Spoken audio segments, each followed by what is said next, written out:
Good afternoon, everyone. Thank you for coming. We are here to provide you with an update on the disappearance of Joleen Cummings.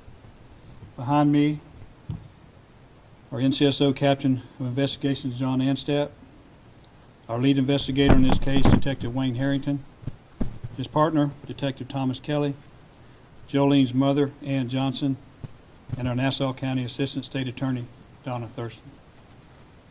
On Monday, May 14th, we received a report of a missing person, Joleen Rebecca Cummings, age 34, from her mother, Ann Johnson. Joleen was supposed to pick up her children in Hilliard from her ex-husband on Sunday afternoon, which was Mother's Day. It was also noted that she had gone away for the weekend before, but would always stay in contact with her family.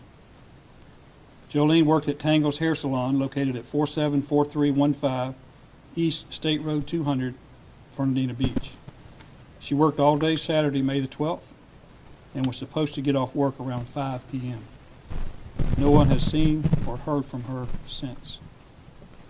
Naturally, investigators wanted to talk to, and did, to Joleen's ex-husband, Jason Cummings, who she was supposed to pick up her kids from on Sunday. NCSO deputies had responded to Joleen's residence a few days prior, on May the 9th, in reference to a domestic issue involving Joleen and her former boyfriend, Jason G. A neighbor advised she heard loud arguing and things being broken inside Joleen's house, so she called the sheriff's office. When deputies arrived, G was gone. Joleen told the responding deputy that G had showed up at her house and wanted to stay, but she asked him to leave. He had an active warrant out for his arrest for violation of probation, and he avoided deputies who were actively looking for him to see if he had any information on Joleen's whereabouts. G was found on Tuesday, May 15th, hiding in a house in Hilliard under some cardboard boxes, and was arrested on the outstanding warrant. The last person who had supposedly seen Joleen was another hairstylist who also worked on Saturday, May the 12th. This hairstylist had only worked at Tangle's around a month or so.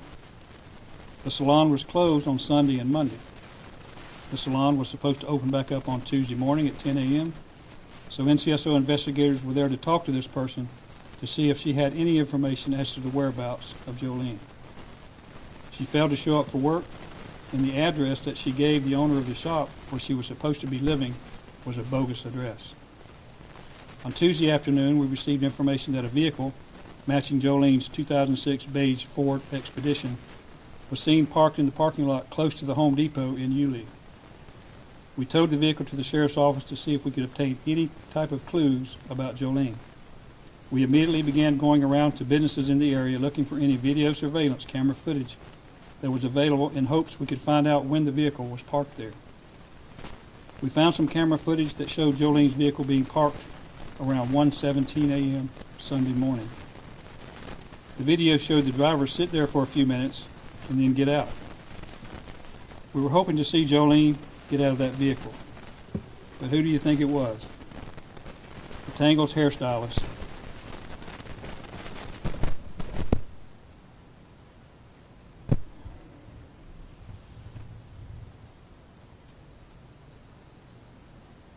Who was supposedly the last person to see Joleen.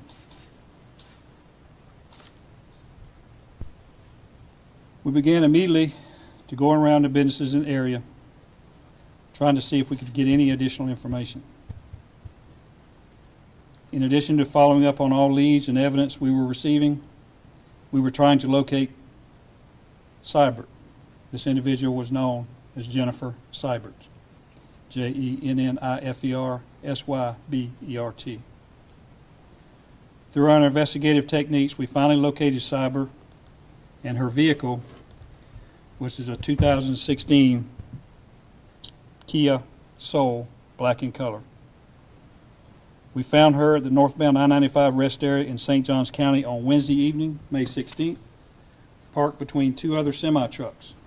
She had apparently been living in her car at various locations. Based upon the surveillance video of her driving Joleen's car, we arrested her for grand theft auto, and she was booked into the St. Johns County Jail and ultimately brought back to Nassau County. Through our investigation, we have obtained evidence, which we are not releasing at this time, which leads us to believe Joleen is not alive.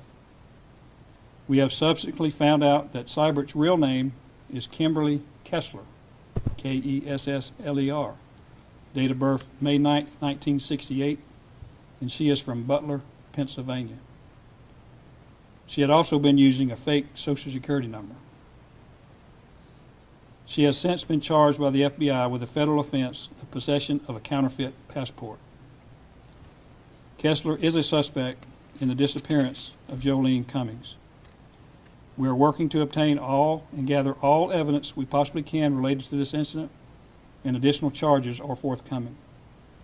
We continue to follow up on all leads and gather additional information and evidence as to Kessler's location and dealings before and after May the 12th, until the time of her arrest.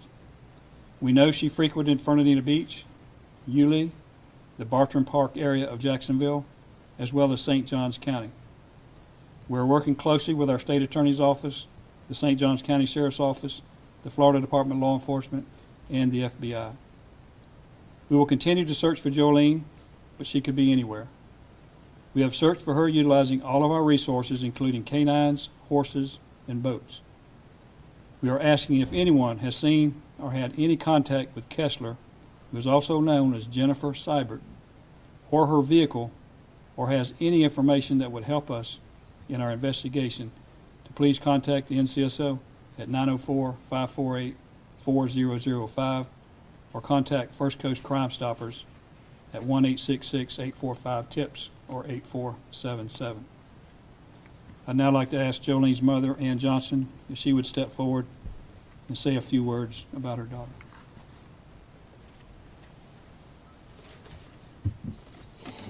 Thank you, Sheriff Weaver. Thank you to the press. Thank you for keeping her name out there, but I also ask that you give us some privacy. It's been a very difficult time. The majority of you have been very cordial and very helpful. Thank you. As we draw close to day 9 that I reported my daughter missing, Sunday was a special day, not only for Mother's Day, but it was her birthday. She was born on Mother's Day. God gave me this special blessing after my firstborn infant son, Richard, was buried. We are all heartbroken. Joleen's 3 children, her stepdad, her sisters, her brother, several aunts, uncles, cousins, myself, and all the extended family and friends. I want to sincerely thank Sheriff Bill Lieber and Director Henderson and the rest of the staff of the CID unit and Donna Thurston and members of NCSO who have been working night and day to bring my daughter home, who unfortunately still has not been located. My daughter was a loving mother to her children. Her children were her life. I need you, the news, the public, to help assist the law enforcement agencies, to be their ears, to be their eyes. Someone out there knows something. I beg you as a mother to please keep coming forward with any information that you have, no matter how small. Help with any possible leads that can help locate my daughter, for my 3 grandchildren who miss her so much. We want closure. Thank you. And there's going to be a vigil tonight at 7 o'clock for prayers. There's the one thing that I believe with all my heart is in prayer. And if you'll join us at the Journey Church in Yulee at 7 p.m. and help pray to bring our family closure. Thank you.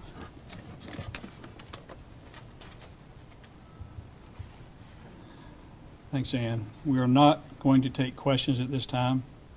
We just wanted to provide you and our community with an update on our investigation. We ask that you respect the privacy of Joleen's family And we ask for your prayers for Joleen, her family, and that she is found soon.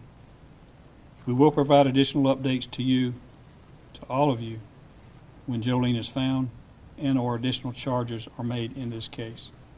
So thank you for coming, and that concludes our conference.